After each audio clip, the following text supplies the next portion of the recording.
As I said at the welcome, Dear Evan Hansen is a story of a young man who struggles with social anxiety, with making connections and friends. But yet, despite that, wants more than anything else just to belong. Evan, to help him deal with this, goes to see a therapist. And the therapist gives him an assignment that each day, at the beginning of every day, that he is to write a letter to himself. And the letter should begin, Dear Evan Hansen, which is the reason for the title of the show. Dear Evan Hansen, today is going to be a good day, and here's why. And for the rest of the letter, he is to fill out ways in which he can help make this day good, make it amazing, to encourage him to make new friends, to remind himself that he's a good person, that he deserves joy and meaning. Evan is raised by a single mom. Her name is Heidi, and as most single moms do, she works hard. She works hard during the day as a nurse's assistant. She takes classes at night to try and further her career. But yet, despite that, Evan misunderstands all the time that she's away, feeling like she's just not present for him, which only compounds his sense of isolation and loneliness. And she, in turn, struggles to connect with her son. Now, on the other side of town, there's another family that, on the surface, seems to be perfect, to have it all together. They're the Murphys, Larry and Cynthia, the mom and dad. They've got a son, Connor, and a daughter, Zoe. Now, Evan has a huge crush on Zoe, but yet he can't come to bring himself to even talk to her. And Connor, their son, he struggles as well. In fact, he deals with substance abuse, and he is showing all the signs of depression and anxiety himself. He isolates himself. He acts out in fits of rage and anger. And Cynthia, Connor's mom, just like Evan's mom, struggles to connect with her son. Well, the show begins on the first day of school for Evan's senior year.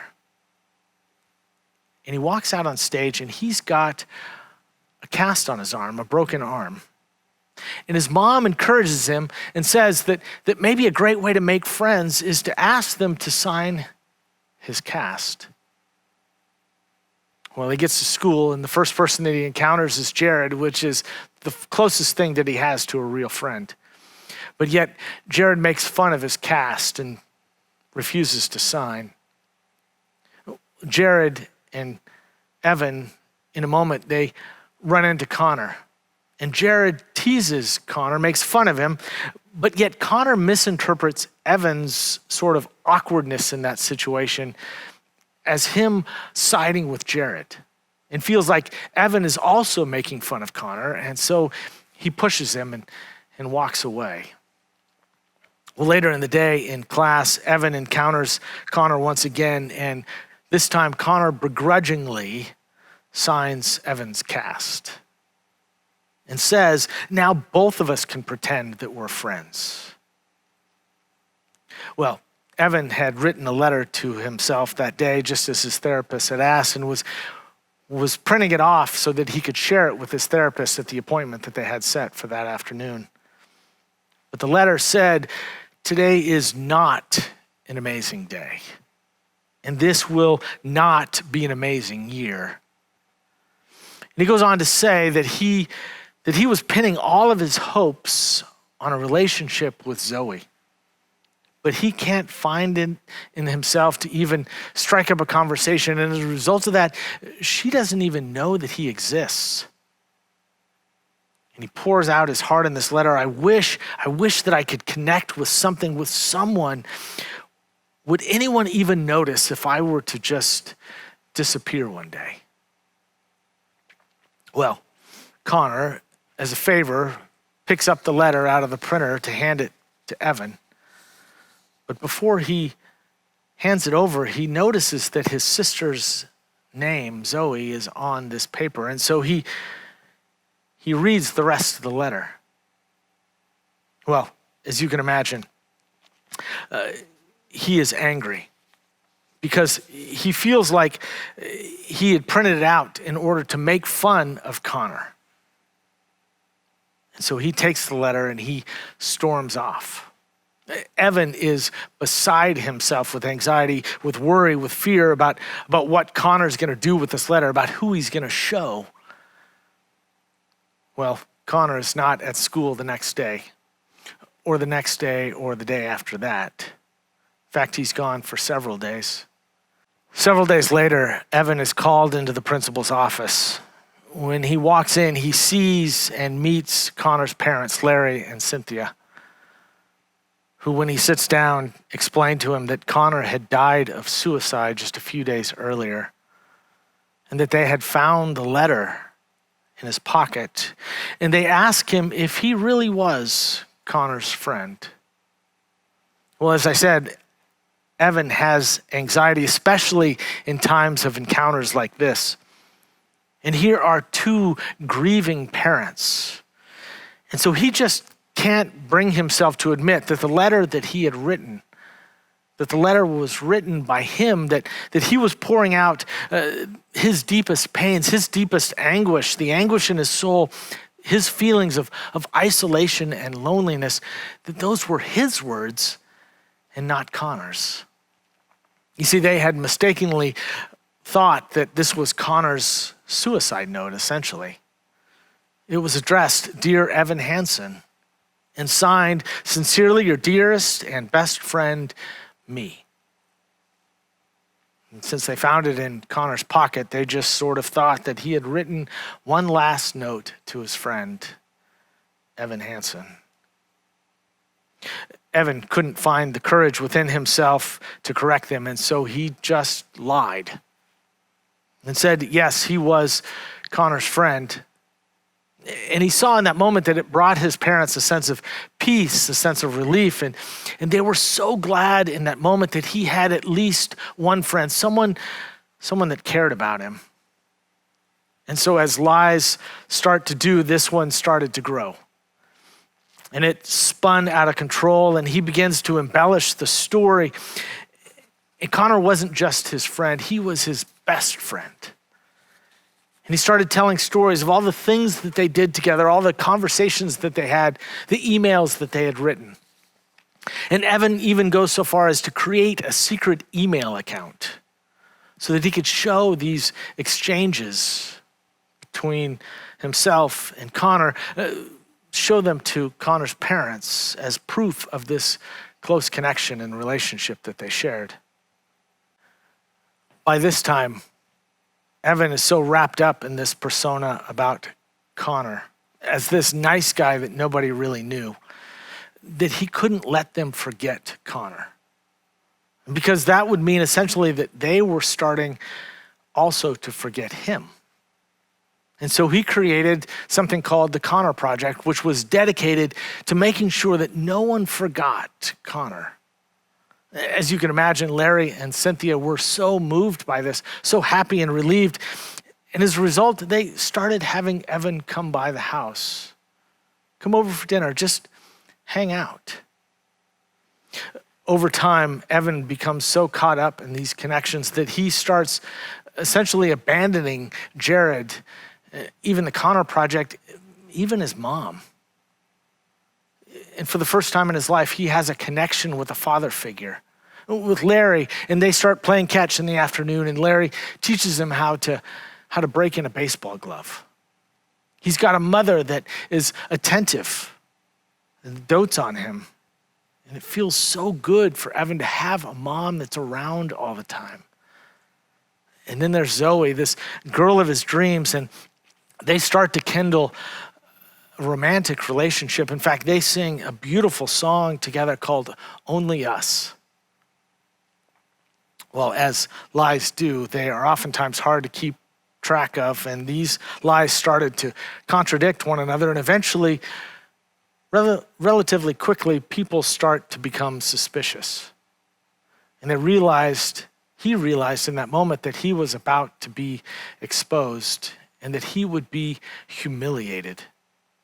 And so out of fear, he summons the courage to tell the Murphys that he had lied.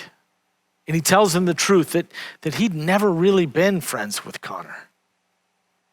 And as you can imagine, Larry and Cynthia, they were devastated. They were disgusted. In fact, they never wanted to see Evan again, ever.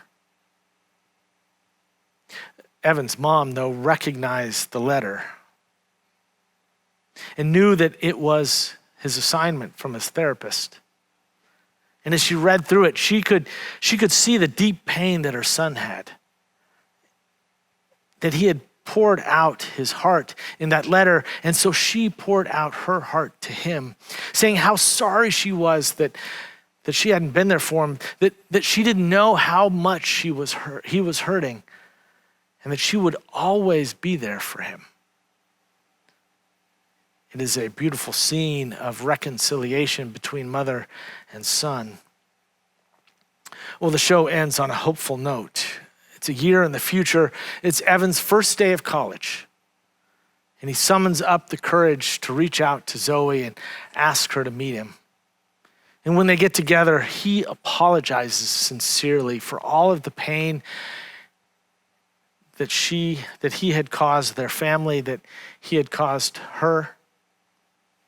And she, in that moment, begins to comfort him and says that it'll be okay. That in some way, shape, or form, everyone is able to use that for good in their lives, and that it brought, in some twisted way, a sense of healing. And so he writes himself one last letter, Dear Evan Hansen, and he goes on to express remorse over the pain of the past, but also a sense of gratitude that for the first time in his life, he was finally living the truth, that he is who he is, that he wasn't hiding himself any longer. And that as a result of that, he was actually looking forward to the future. You see, even though this show is about high school characters and has in many ways resonated with a younger crowd, it's not a high school musical. In fact, it's got all sorts of meaning and messages for everyone, for all people, to remind us how important life is, about how we all long for this sense of connection and meaning, that no one ever escapes feeling like an outsider. To remind us to be compassionate to one another, that everyone we encounter, that everyone is carrying something heavy, that we should always treat each other carefully, give one another the benefit of the doubt. And it also reminds us that we are loved and that we are known by God, and that our lives matter. I think it also speaks to the tension that many of us struggle with at some point in our life, the tension that we feel between our deepest, greatest desire, which is ultimately to be known, to be seen and loved as we are for who we are. But yet at the same time, our greatest fear is that we live with this sense that if anyone really knew us, that it would be impossible for them to love us. And so there are things, aren't there, that we keep hidden, that we never want to be made known, things that we've done, things that we've said, things that we've thought or even felt. But friends, the truth is that the reality is that God knows us, that God knows everything about us, and yet despite that, loves us.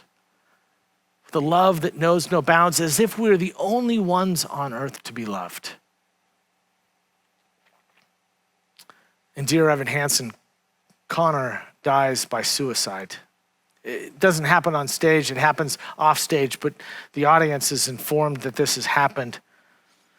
And then later in the show, it's revealed that the reason that Evan had the cast in the first scene is that he broke his arm in an unsuccessful suicide attempt. As you can see, this show is incredibly transparent and real, and deals with the pain that comes around these characters, the awareness of the pain that they had experienced in their lives. And so if you have loved someone who has lost their life because of suicide, you know of the pain and the anguish, the grief, the anger that comes in the wake of it. And my hope is that you will know of the love that God has for you and for that person that you loved and lost. That even in their darkest moment, when mental or emotional health or maybe substance abuse, it blinded them to the truth of the pathways of healing, that God never abandoned them, that God loved them, that God welcomed them with open and loving arms. You know, sometimes it's important for us to remember that life can be hard. Not necessarily because we're doing it wrong, just it's hard. Life is difficult, and sometimes we need just to say that out loud. And it's always our hope, isn't it, that people are healed here on earth, but when illness takes someone's life, they are healed by God in eternity. And so in that spirit, we can believe that God doesn't condemn someone who suffers so much, and so neither should we. Whenever I do a memorial service for someone who dies by suicide, I always say to the family, as pastorally as I can, that at some point over the next few days or weeks or months, maybe even years, someone will just sort of offhandedly, not trying to be mean or mean-spirited, but they will say that they took their own life. And then I tell them that when that person says that to you, send them to me. Have them reach out to Russ at University Christian Church, and he'll set them straight. I will tell them that that person didn't take their life, that they gave it back to God because they didn't know how to deal with it anymore. It was too hard, and so they gave it back to God. And so, church, what I believe with all that I am is that in heaven they have extra love, they have extra compassion for people like them that can't make it work anymore. And that they are welcomed in, that they are made to feel at home, and they are helping them handle life there because they couldn't handle it here. What this incredible show reminds us is that even in our darkest moments, we are not alone. That even those moments when we are lost, that God will search, that God will find us. That even in those moments that we can't feel God's presence, that we are not alone, that God is there with us. We've all experienced times of loneliness, of isolation, of loss. In fact, St. Teresa of Calcutta, formerly Mother Teresa, once said that the most terrible poverty in the world is loneliness. There was a social researcher by the name of Robert Putnam who said that the single most common finding from a half centuries of research, not just here in the United States, but all over the world, on life satisfaction, is that happiness is best predicted by the breadth and depth of one's social connections. But yet it's important for us to remember that connectedness, that sense of belonging that we all long for, is not the same as knowing a lot of people.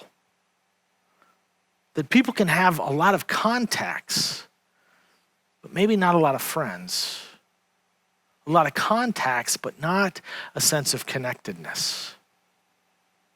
We see this a lot in our culture, don't we? Especially with social media and networking that takes place and Facebook, that there is such a part of our life these days that we feel as if we are more connected than ever, but yet I wonder if that's really true. You see, we are living in a time when people are trying to figure out how to connect with one another. But yet so many of those connections are happening superficially, making it even harder for that connectedness that we are longing for, those connections that are meaningful, that are life-giving, that can validate us as human beings. There's a time in the show when Evan Hansen is invited by Connor's mom to speak at her son's memorial. Now you can imagine, as someone who suffers from social anxiety, how terrifying that would be for someone like Evan. But yet at first, He pours out his deepest, truest feelings, and he talks about the loneliness that he himself had felt. He says, have you ever felt like nobody was there? Have you ever felt forgotten in the middle of nowhere? Have you ever felt like you could just disappear, like you could fall and no one could hear? But yet, after exposing his truest feelings, he continues with the lie about his friendship with Connor. And he talks about how Connor saved him, helped him see that he wasn't alone, that he mattered, that he was cared for. And then he offers advice to everyone that was there at the memorial service. And he says, he sings the word that he so desperately wanted to believe for himself. Well, let that lonely feeling wash away. He said, maybe there's a reason to believe that you'll be okay, because when you don't feel strong enough to stand, you can reach out your hand.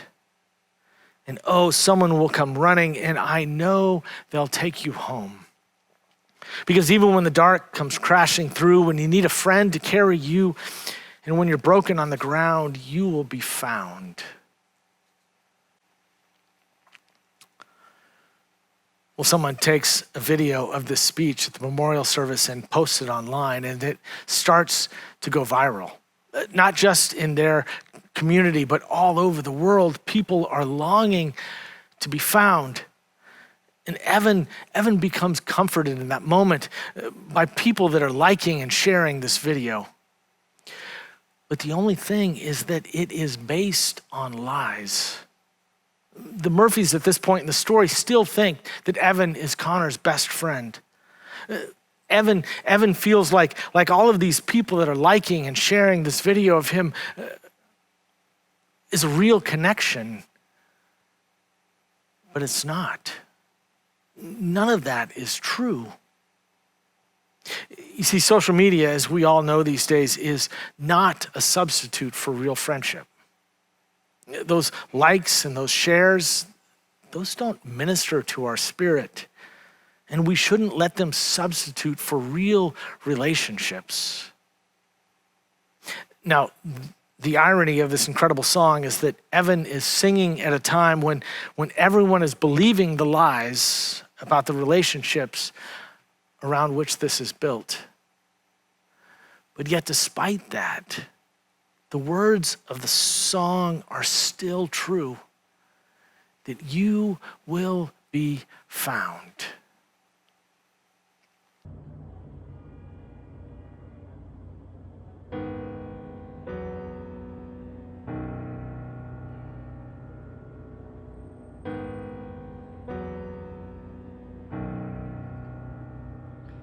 Have you ever felt like nobody was there?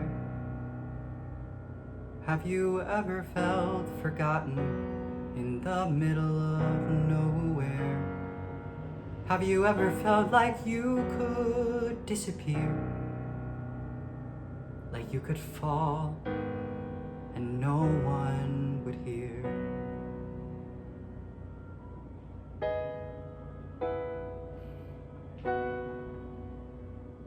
Well, let that lonely feeling wash away. Maybe there's a reason to believe you'll be okay. 'Cause when you don't feel strong enough to stand, you can reach out your hand. And someone will come running, and I know they'll take you home.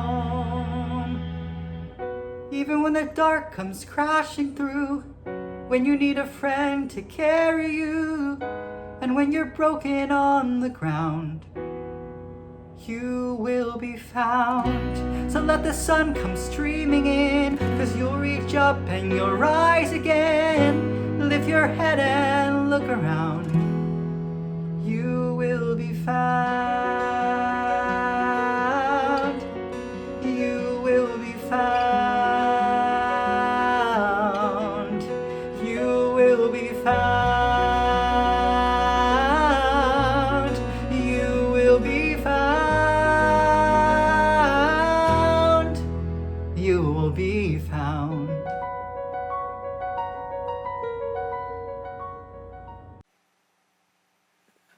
This is an anthem for anyone who has ever felt alone.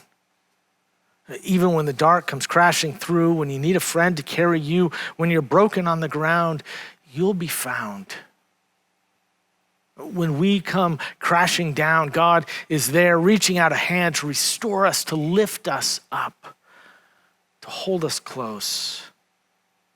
And even when that darkness comes crashing all around us, we aren't alone. In that moment, we have been found by God.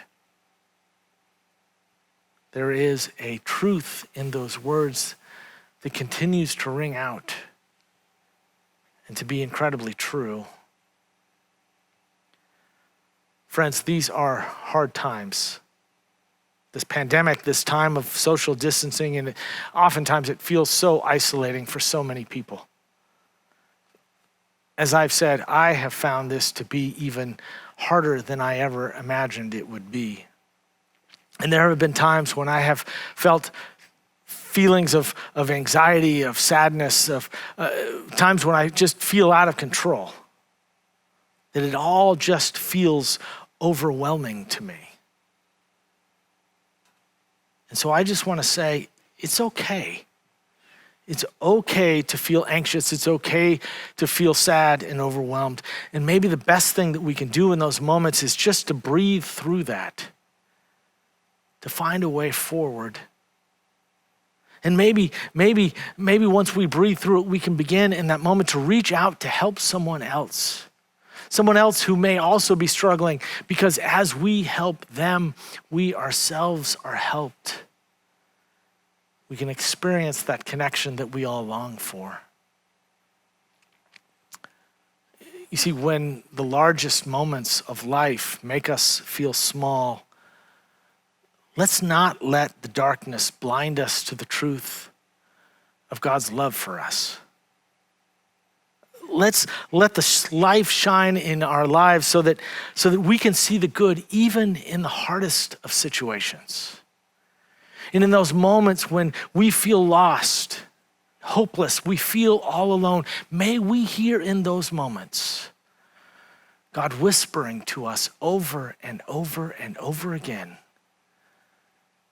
that you have been found. You have been found. Amen.